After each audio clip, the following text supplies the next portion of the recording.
Evening, Assalamu alaikum wa rahmatullahi wa barakatuh, and welcome to News in Focus. My name is Hilaal. I would like to thank you, the viewer, for staying with us here on Hilaal TV, TSTV channel 347. Of course, the big breaking news today: Mcebisi Jonas has been appointed as the new South African envoy to the USA. I beg your pardon. We'll be hoping to get some reaction with regards to that. But one of the stories that has made the headlines entering the weekend is that, of course, for transparency, which are growing after revelations that the Democratic Alliance and the Patriotic Alliance members of parliament participated in what is being described as a fact-finding mission to Israel.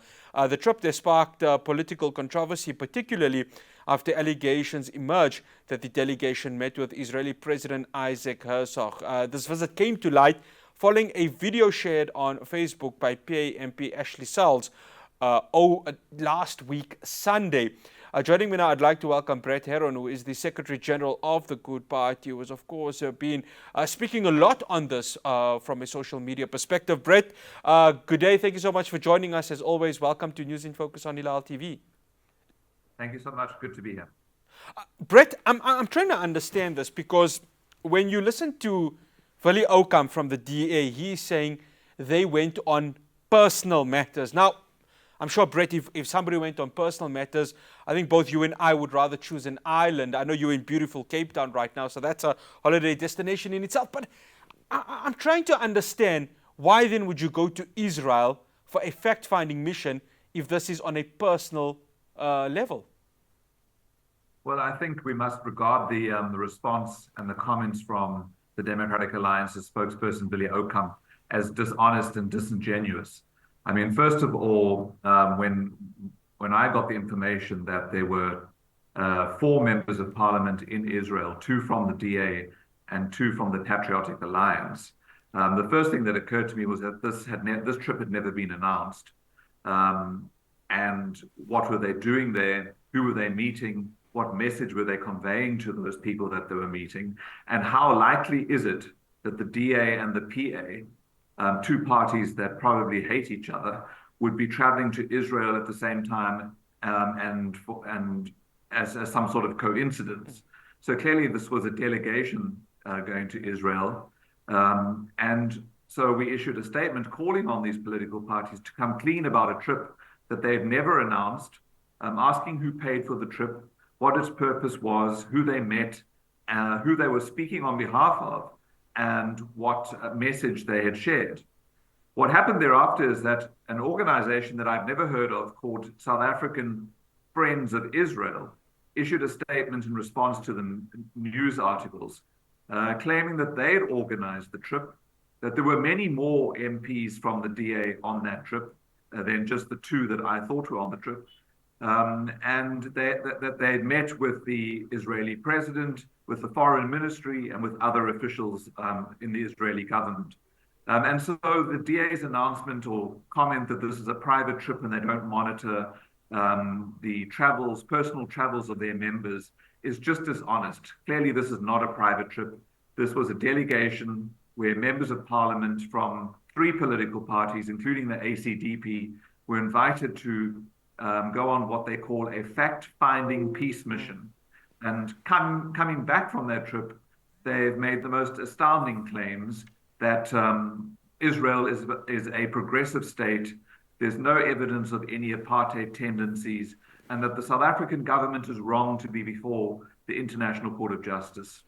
Brett, I need to understand this, because when you look at it from a government of national unity perspective, and of course your party is part of it, the president of the Republic of South Africa, and of course the African National Congress as a party, and I know obviously the Good Party has stood with the Palestinian people. There's a case in the ICJ, there's a case in, of course, a warrant of arrest for both Netanyahu, and you have Gallant in the ICC. Now, if the president, because a lot of it comes down to president prerogative, if the president's prerogative is that South Africa as a republic stands with Palestine, has taken this case to the ICJ, and I know there's a lot more happening within the government of national unity as we speak right now, but we're not going to get into that. I mean, the focus today is this trip to Israel. What is the rules with regards to Parliament, given that they are MPs of the Republic of this country, and that they are going with this being not sanctioned by the actual one arm of the state, which is the legislature?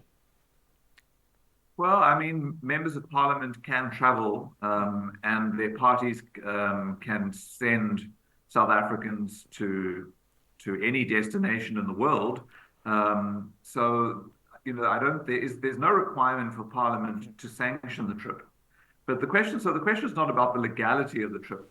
The question is about the judgment and whether it is good judgment on the part of the parties that are in the government of national unity to embark on a propaganda trip organized by Friends of Israel, to travel to Israel, to meet with the president of Israel while they are members of parliament and while their parties are represented in the government of national unity. And so it's really a question of poor judgment, and a question of undermining the South African official position on the genocide that is taking place in Gaza, and on Israel's attacks on Gaza and its committing a crime of genocide. And for members of parliament to meet with the president of Israel ostensibly on a private trip just doesn't make sense. But there's no requirement that they needed permission from parliament to undertake this trip.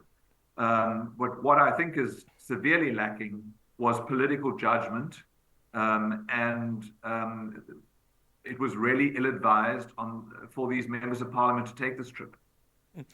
Brett, there's something interesting about this statement from the South African Friends of Israel, because their statement says this fact-finding mission has found that there's no traces of apartheid in Israel. Of course, that statement would say that. I mean, they wouldn't say anything else. Now, when I listened to Willie Oukamp on the public broadcast at the SABC, and it was a very short clip, he said the Palestinian territories.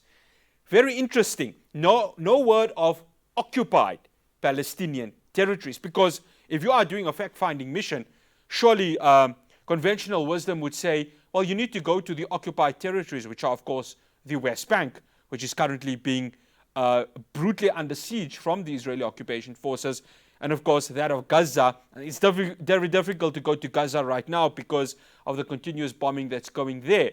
So surely, by the looks of it, by just looking at what they're saying from a statement point of view, they're not really willing to go to these occupied territories to actually see for themselves the crimes that are being committed against the Palestinian people, whether it's settler attacks in the West Bank or continuous bombing that is happening in Gaza. No, I mean, clearly the trip was a propaganda trip, and they engaged with Israeli officials only, and the Israelis appear to have arranged who they met, where they went, what they saw, and so they have come back with as almost ambassadors of Israeli propaganda. This was not a fact-finding mission, because if it was a fact-finding mission, the delegation would have gone out of their way to engage with the Palestinian Authority and with spokespersons who can share the Palestinian people's experience of the Israeli state, the IDF, and the conduct of Israel in occupying in the occupations, and in the atrocities that they've committed even before the 7th of October event. So, I mean, we know that the Israeli government and the Israeli state has a long history of dehumanizing the people of Palestine, and it goes way back, long before the 7th of October. And if this fact-finding mission was really about facts, then they wouldn't have allowed the Israeli government to control their itinerary. Brett, as always, a pleasure having you, and thank you so much for joining us here on News in Focus on Hilaal TV.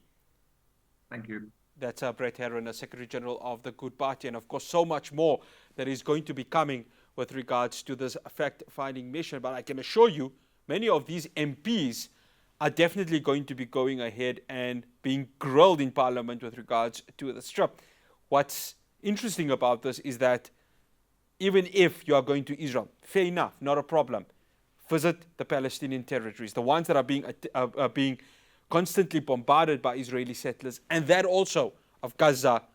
Difficult to go to Gaza right now, but even if you could get to that Rafah border via Egypt to understand the suffering that the people of Gaza are going through at this moment. After the break, I'm going to be chatting to legal analyst Rashid Smith.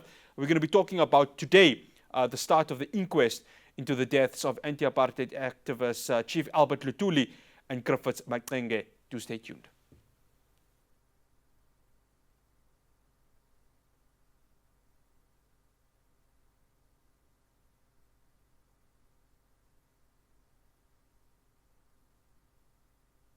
Okay, after the break, I'm going to be chatting with Rashid Smith. We're going to be talking about the inquest into the deaths of anti-apartheid activists Chief Albert Lutuli and Griffiths Matlenge. Do stay tuned to News in Focus on Hilaal TV. Guys, yeah.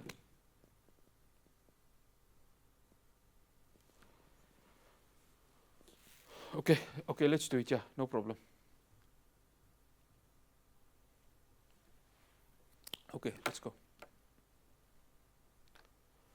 After the break, I'm going to be chatting with Rashid Smith. We're going to be chatting about the inquest which started today into the deaths of anti-apartheid activist Chief Albert Lutuli and Griffiths Matlenge. Do stay tuned.